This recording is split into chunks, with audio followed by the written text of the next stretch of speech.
Now that we've seen a few examples to help get some intuition for what we're getting at with conditional probability, we're ready to give a formal definition.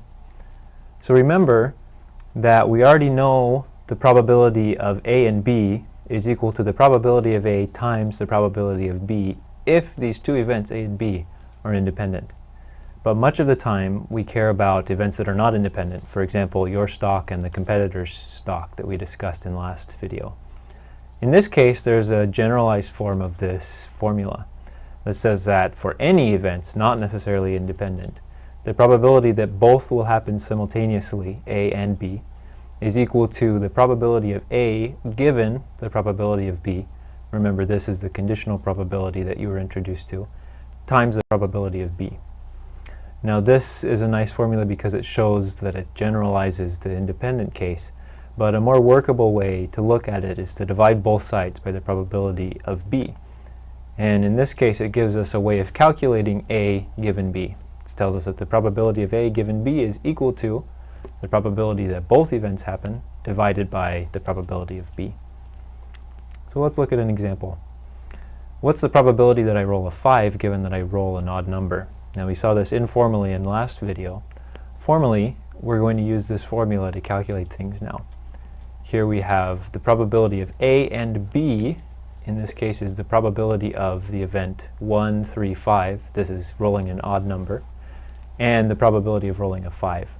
And if you'll notice, the only way that both of these can happen is to roll a 5, which has probability 1/6.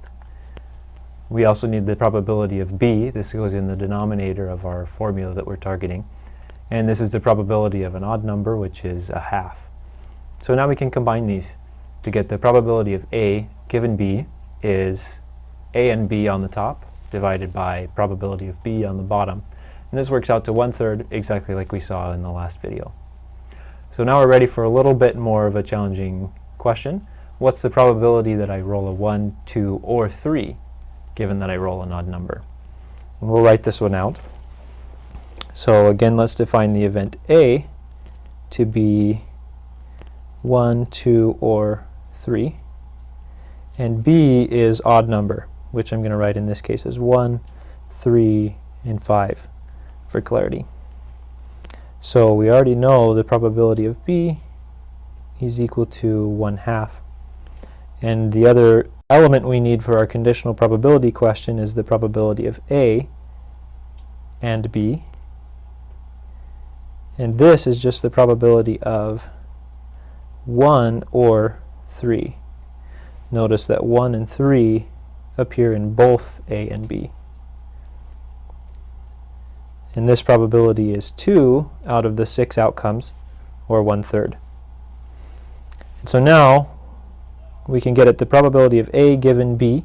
Remember, this is the probability of rolling a 1, 2, or 3, given that I rolled an odd number. This is equal to probability of A and B, 1/3, divided by the probability of B, a half. So this is 2/3.